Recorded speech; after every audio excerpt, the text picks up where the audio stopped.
gunung dan menyeberangi lembah. Bahkan, pengangkut yang hebat tahu cara membakar jimat suci untuk mengusir roh jahat dan menawar racun.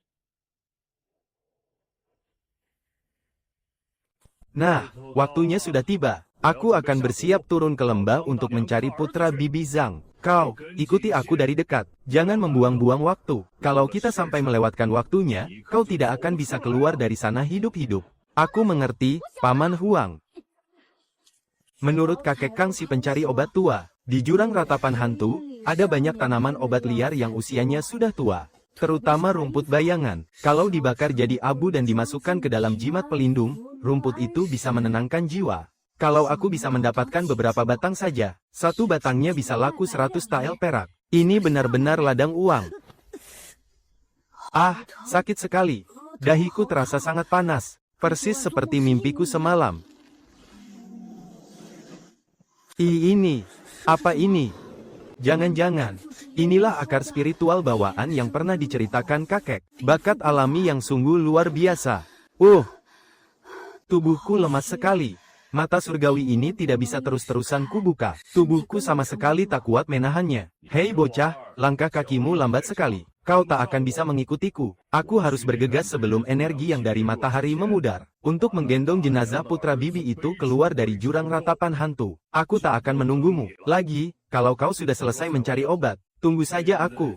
Di dekat batu penjaga gunung yang selebar batu gilingan di depan sana. Paman Huang, kau juga berhati-hatilah. Ini adalah payung anti racun pusaka rahasia para pembawa mayat. Bawalah ini bersamamu, payung ini pasti berguna saat kau masuk ke gunung mencari obat. Hah, dasar bocah. Masih sekecil ini sudah harus bersusah payah bekerja demi sesuap nasi. Kita ini memang sama-sama bernasib malang.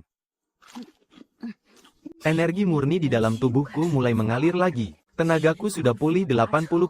Aku tak boleh membuang waktu lagi. Harus segera mencari tanaman obat itu.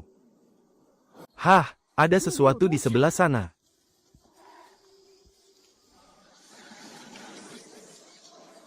Benar-benar bakat yang luar biasa. Ternyata inilah kehebatan akar spiritual. Kalau saja para pencari obat lain punya mata sepertiku, mana mungkin mereka gagal menemukan tanaman obat langka. Kalau terus secepat ini, tak butuh waktu lama. Aku pasti bisa mengenakan lonceng tembaga, dan menjadi serigala penjelajah gunung yang sesungguhnya.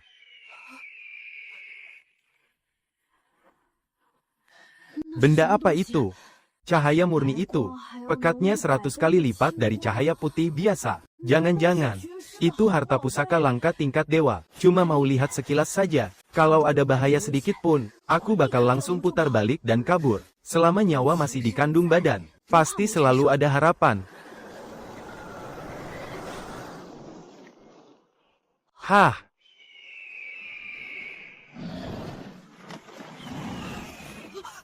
Cahaya bintang itu pasti siluman gunung yang sudah mencapai tingkat kultivasi tinggi.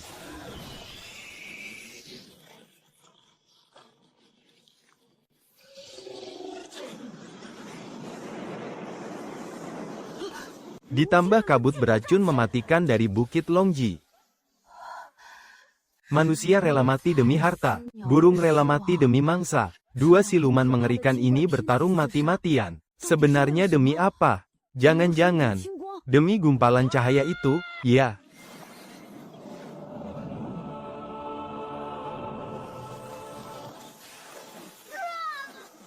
Pusaka surgawi yang diperebutkan mati-matian oleh dua siluman besar ini, ternyata adalah pusaka obat surgawi yang legendaris. Akar merah ilusi pembentuk wujud, itu hanyalah pusaka obat biasa, yang terbentuk di dalam tubuh monster buas berusia ratusan tahun. Tapi semua itu, sama sekali tak bisa dibandingkan dengan pusaka teratai hitam tingkat 9 yang lahir dari esensi alam ini. Ini adalah pusaka surgawi tingkat tinggi yang bisa membuat orang langsung mencapai puncak kekuatan.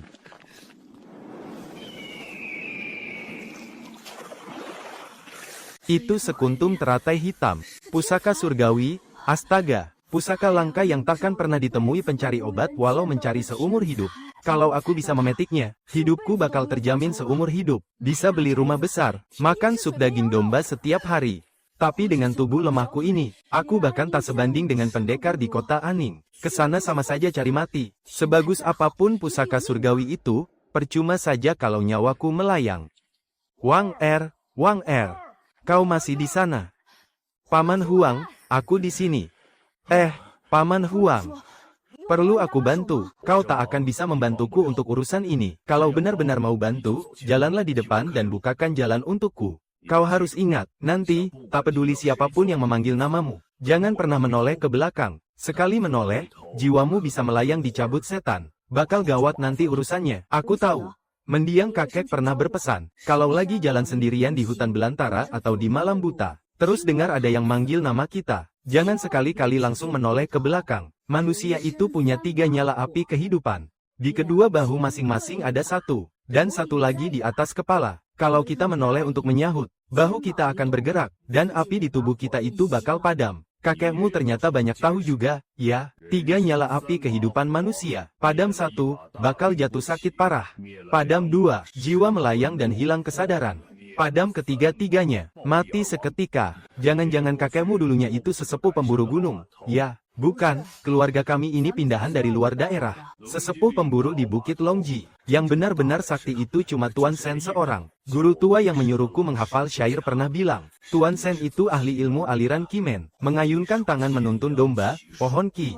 Paman Huang, apa maksudnya menuntun domba di pohon Ki? Liu Zi. Oh, Liu Zi. Paman Huang memanggilku. Tunggu, ini nggak benar. Ini panggilan arwah. Kalau itu benar-benar Paman Huang, dia seharusnya menjawab pertanyaanku yang tadi dulu. Lagi pula, Paman Huang nggak pernah memanggil namaku sampai 6 kali berturut-turut. Palsu. Suara ini pasti palsu. Liu Zi. Mayat ini berat banget. Aku sudah nggak kuat menggendongnya. Bantu aku dong, Liu Zi. Jalanan gunung ini dingin banget. Menolehlah dan bantu aku sebentar. Liu Zi. Kenapa kau tak mau menoleh ke arahku? Enggak. Sampai mati pun aku nggak bakal menoleh.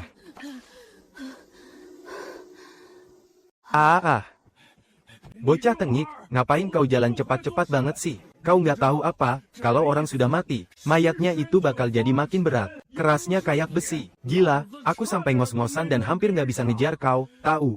Cepat, ambilkan aku air. Ada apa denganmu? Apa kamu habis diganggu hantu sampai ketakutan begitu, nak? Tadi aku benar-benar dengar ada yang memanggil namaku. Hahaha. Untung saja kamu ini pintar. Banyak orang yang baru pertama kali diganggu hantu pemanggil jiwa, biasanya tidak tahan untuk menoleh, lalu malah memadamkan api kehidupan mereka sendiri. Pergi ke gunung bareng bocah sepertimu ternyata lancar-lancar saja. Biar aku saja yang menemui Nyonya Zhang untuk menyerahkan barangnya. Soal sisa bayaranmu yang 2 tahil perak itu. Kalau kamu lagi butuh uang, ditunda sebentar juga tidak apa-apa. Hutang itu harus dibayar, itu sudah hukum alam. Tenang saja, Paman Huang, aku pasti akan melunasinya. Barang dari gunung apa yang dijual Liu Zi hari ini? Ada 30 batang rumput Huaiyin. Rumput jenis ini biasanya tumbuh di sarang makhluk halus. Tempat seberbahaya itu, si Liu Zi berani ke sana. Instruktur Song, kebetulan sekali Anda datang hari ini. Ayo kita lihat kualitasnya. Wah, energinya kuat sekali. Kekuatan semacam ini, dia jelas bukan orang sembarangan. Apa mungkin dia ahli bela diri dari Kabupaten Aning? Si Liu Zi ini sudah makin hebat saja. Lembah ratapan hantu pun berani dia lewati, dasar bocah nekat. Kebetulan sekali, sedang ada orang yang mencari rumput Huaiyin. Kalau umur rumputmu ini sudah cukup tua, itu bakal sangat membantuku menyelesaikan satu masalah. Perkenalkan, beliau ini adalah petarung dari perguruan Saoshen, yang sangat terkenal di Kabupaten Aning kita ini. Instruktur Song Biao. Jangan panggil aku instruktur. Aku ini cuma orang penyakitan. Kalau bukan karena Tuan Sen yang membantuku mencari obat, mungkin aku sudah tidak bisa bangun dari kasur. Semua barangnya ada di sini. Wah, luar biasa. Ini benar-benar bagus. Umurnya sangat pas. Semuanya berusia 20 tahun lebih. Instruktur Song, Anda juga tahu kan, rumput Huaiyin ini punya aura mematikan yang sangat kuat. Sangat sulit untuk matang. Tidak mudah bisa tumbuh sampai seumur ini. Aku akan borong semuanya. Bagaimana kalau kuhargai 5 tahil perak? Harga dariku ini cukup adil, kan? Kalian tahu sendiri kan tempat macam apa lembah ratapan hantu itu. Pencari obat mana yang tidak menghindarinya. Makanya, rumput Huaiyin ini sangat langka dan jarang dijual di pasaran. Biasanya, meski aku sudah mencarikan untukmu selama berminggu-minggu, dapat 30 batang saja sudah susah. Tuan Sen, kalau ada yang ingin dibicarakan, katakan saja terus terang. Aku bermarga Song ini selalu adil dalam berbisnis. Aku pastikan adik kecil ini tidak akan rugi. Arak 9 lapis dari perguruan penempa raga ini. adalah pusaka penambah tenaga kualitas terbaik, mampu membersihkan segala racun dan hawa kotor di dalam tubuh, serta menutrisi aliran darah dan raga. Bagaimana kalau kau berikan satu labu arak ini untuk si Liu? Nantinya, kalau dia keluar masuk aula sarang hantu lagi, dia pasti akan lebih rajin mencarikan rumput Huaiyin untukmu. Hahaha, ternyata Tuan Sen mengincar arak 9 lapis milikku, ya.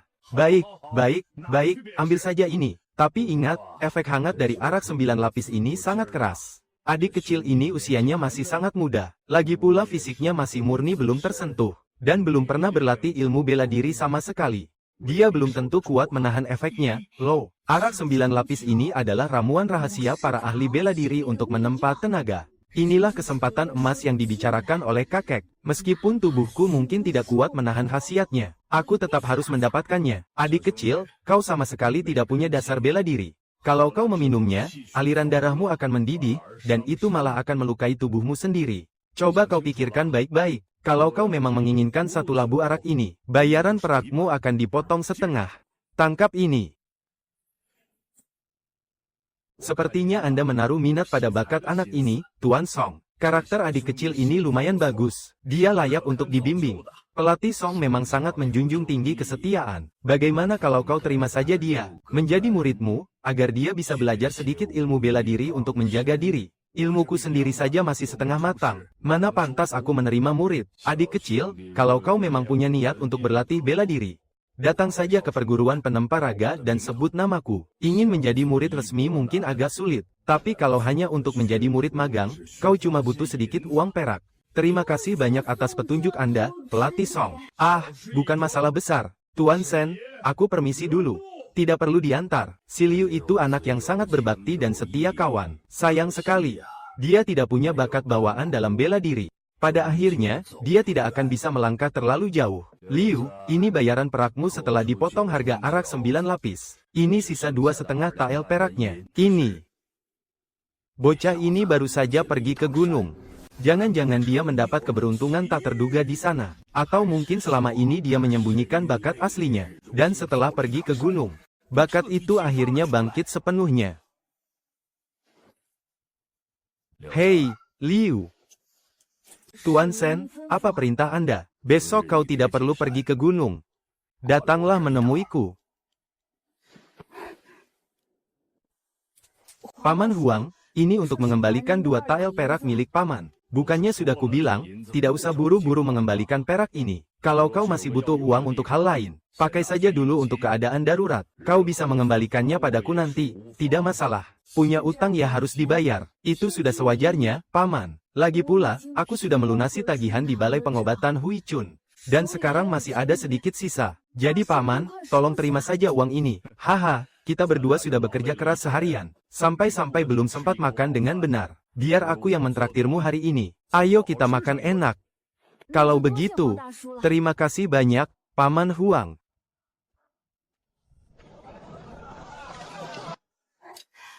Paman Huang.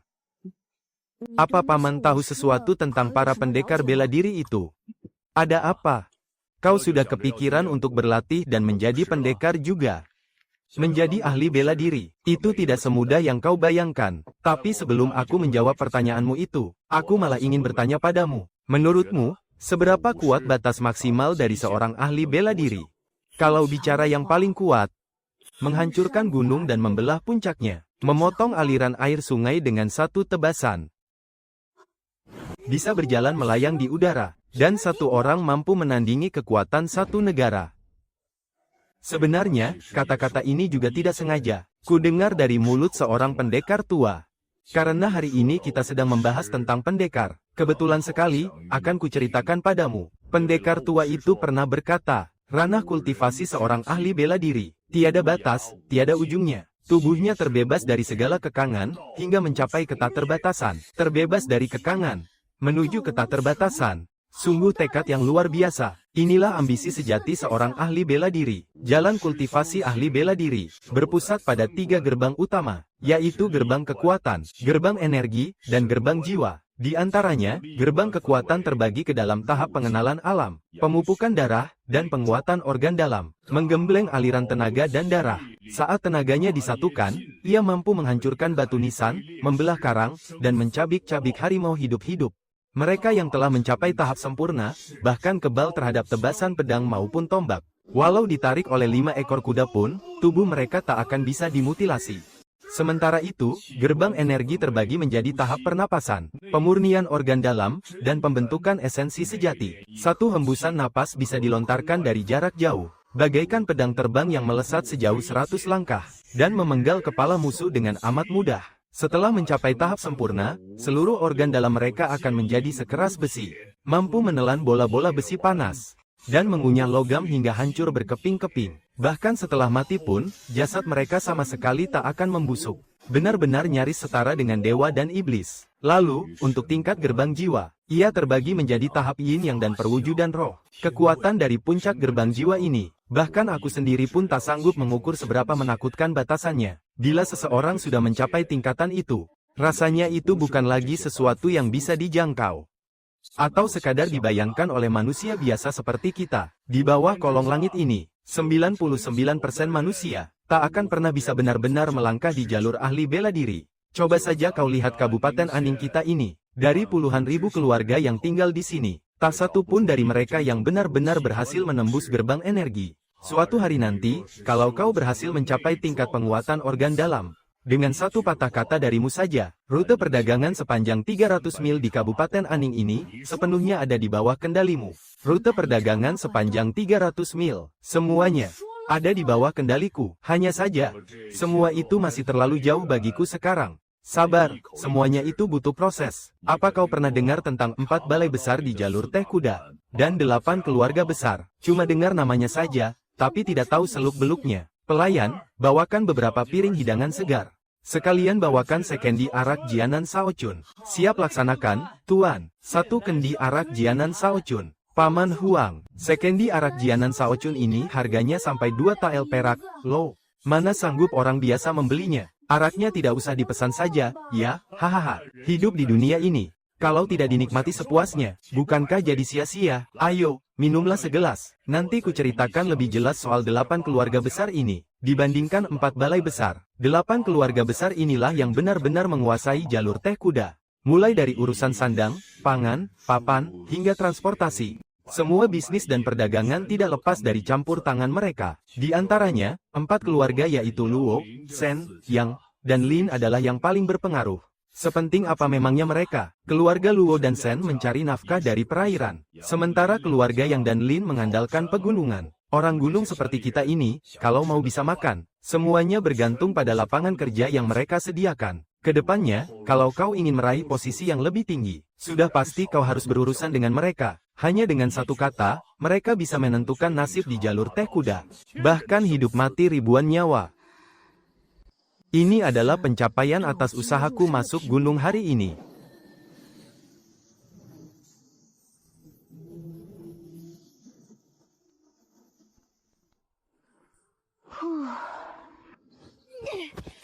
Rasanya segar dan bertenaga sekali. Keringat apa ini? Bau sekali. Kapalan di kulitku rontok semua. Tenagaku juga bertambah jauh lebih besar. Benar-benar seperti terlahir kembali. Hehe, porsi makan Liu Zi sekarang rakus juga. Ya, dihitung-hitung, dia memang sudah beranjak remaja. Bisa-bisa bangkrut aku buat ngasih dia makan. Tapi kenapa rasanya baju ini jadi agak sempit kalau dipakai, ya? Jangan-jangan badanku tambah tinggi lagi. Porsi makan nambah, baju juga harus ganti. Hade, dompetku bakal ludes lagi. Nih, aku harus buru-buru menemui Tuan Shen. Kok tidak ada orang sama sekali? Tuan Shen adalah pemimpin paling hebat di Bukit Punggung Naga. Sebenarnya apa yang dia inginkan dari pencari obat rendahan sepertiku? Liu Zi, masuklah. Hormat saya, Tuan Shen. Duduklah. Liu Zi, apa kau tahu bakat spiritual apa yang ada di dalam dirimu? Bakat spiritual, bagaimana dia bisa melihatnya? Apa jangan-jangan karena kejadian di gunung kemarin, saat aku tak sengaja membangkitkan mata batinku? Tuan Shen, apa itu bakat spiritual? HMPH. Liu Zi, apa kau tahu dari mana asal-usulku? Saya hanya dengar dari orang-orang. Kalau Shen Yaning adalah kepala pemburu paling hebat di Bukit Punggung Naga. Pernah sendirian masuk ke dalam lembah kematian Yingchu, dan memburu siluman Tai Sui untuk seorang bangsawan di jalur kuda teh. Semua orang di sini sangat tunduk dan kagum pada kehebatan Anda. Heh, kau pandai juga menangkap desas-desus.